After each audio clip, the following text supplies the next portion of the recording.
Overnight oats നിങ്ങൾക്ക് എല്ലാവർക്കും ഇഷ്ടമായിരിക്കും അല്ലേ?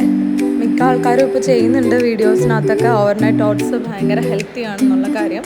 അപ്പോൾ അതിനകത്ത് നമുക്ക് പല ഇൻഗ്രീഡിയൻസ്, നമ്മളുടെ ഇഷ്ടം അനുസരിച്ച് പല ഇൻഗ്രീഡിയൻസ് അതിനകത്ത് ആഡ് ചെയ്യാൻ സാധിക്കും.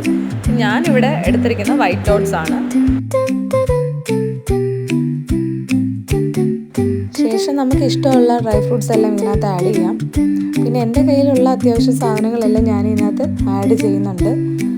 മുന്തിരിങ്ങയും കാഷ്നട്ടും ചിയാ സീഡ്സും പിന്നെ പംകിൻ സീഡ്സും ബദാമും പിന്നെ പീനട്ട്സും ബ്ലൂബെറിയും എല്ലാം ഞാൻ ഇതിനകത്ത് അത്യാവശ്യം ഡ്രൈ ഫ്രൂട്ട്സ് ഉൾപ്പെടെ എല്ലാം ഇതിനകത്ത് ആഡ് ചെയ്യുന്നുണ്ട്. നമുക്ക് എത്ര ഹെൽത്തി ആണെന്ന് നമുക്കിത് കഴിക്കുമ്പോൾ മനസ്സിലാവും. നമ്മുടെ മുടി കൊഴിച്ചിലിനൊക്കെ പംകിൻ സീഡ്സ് ഒരുപാട് ഉപകാരം ചെയ്യുന്നുണ്ട്. ചിയാ സീഡ്സിൻ്റെ കാര്യം പിന്നെ നിങ്ങൾക്ക് പറയേണ്ട ആവശ്യമില്ല. എല്ലാ വീഡിയോയ്ക്കകത്തും പലരും പറഞ്ഞ് നിങ്ങൾക്ക് അറിയാം അതിൻ്റെ ബെനിഫിറ്റ്സിനെ കുറിച്ച്.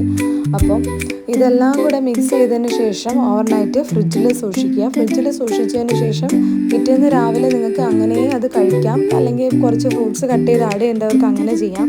അല്ലാത്തവർക്ക് ഇത് സ്മൂത്തിയാക്കി കഴിക്കേണ്ടവർക്ക് അങ്ങനെയും കഴിക്കാൻ സാധിക്കും. അപ്പോൾ ഇത് വർക്കിംഗ് ആയിട്ടുള്ള വുമൻസിന് ഏറ്റവും ബെനിഫിറ്റാണ് ഓവർനൈറ്റ് ഓട്സ് എന്ന് പറയുന്നത്. നിങ്ങൾക്ക് സമയം കിട്ടുന്നുണ്ടെങ്കിൽ ഇതാണ് ബെറ്റർ. തലേന്ന് രാത്രിയിൽ ഇത് ഇങ്ങനെ ചെയ്ത് വെച്ച് കഴിഞ്ഞാൽ പിറ്റേന്നത്തേക്ക് നമുക്ക് പെട്ടെന്ന് കഴിക്കാനും പറ്റും, ഹെൽത്തിയുമാണ്. ഓക്കെ, അപ്പോൾ എല്ലാവരും ട്രൈ ചെയ്ത് നോക്കുക.